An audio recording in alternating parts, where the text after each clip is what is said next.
Askofu Josephat Gwajima afanya haya baada ya baadhi ya wana CCM kumshambulia katika kikao cha bunge kilichofanyika Dodoma wakati wa mjadala wa makadirio ya mapato na matumizi ya Wizara ya Mambo ya Ndani ya Nchi kwa mwaka wa fedha 2025-2026. Mbunge wa jimbo la Geita Josephat Msukuma alisimama na kutoa kauli kali dhidi ya mbunge wa Kawe Askofu Josephat Gwajima. Msukuma alimkosoa Gwajima kutokana na matamshi aliyoyatoa kwenye mkutano wake na waandishi wa habari, akidai kuwa kauli hizo zilikuwa zinakiuka na kuingilia mamlaka ya Rais wa Jamhuri ya Muungano wa Tanzania Daktari Samia Suluhu Hassan. Akiwa anachangia bungeni, Msukuma alisema kuwa baadhi ya viongozi wamekuwa wakitumia majukwaa ya kisiasa na vyombo vya habari kutoa maneno yanayodhoofisha serikali kwa kisingizio cha kutetea haki za wananchi. Aliongeza kuwa hali hiyo inaweza kuvuruga utawala na kuleta mkanganyiko kwa wananchi.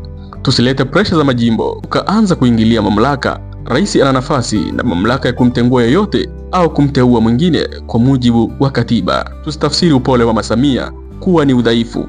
Tuache kuingilia hadi kupanga na kupangua kazi za serikali. Wananchi wetu wanatushangaa, alisisitiza Msukuma. Kauli hiyo iliwagusa wabunge wengi, huku wengine wakionyesha kuunga mkono na baadhi wakionyesha kutoridhishwa na namna hoja hiyo ilivyowasilishwa.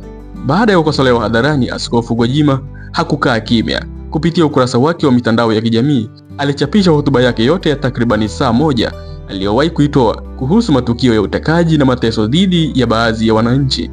Katika ujumbe wake, Gwajima alifafanua kuwa hakutoa matamshi yake kwa nia ya kumvunjia heshima Rais wa Jamhuri ya Muungano wa Tanzania wala kuingilia utendaji wa serikali, bali alikuwa anatimiza wajibu wake kama mbunge wa kusimamia haki na kupaza sauti ya wanyonge.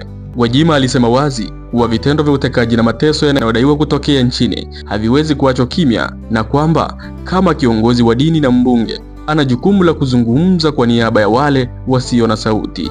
Kama mtoto wa kiongozi mmoja mkubwa nchini angekumbwa na vitendo vya kinyama kama utekaji au mateso, bado tungeona ni sawa au tungenyamaza?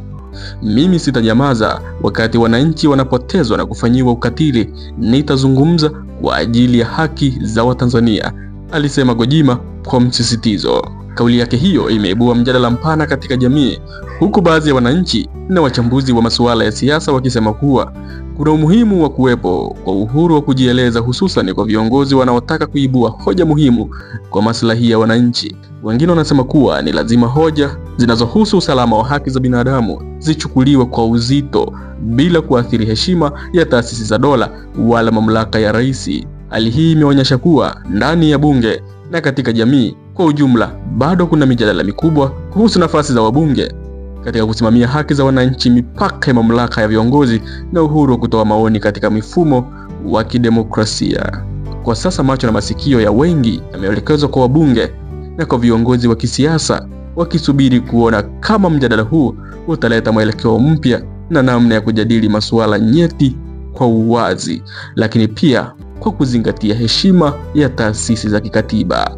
Na hii ni Erasmi TV.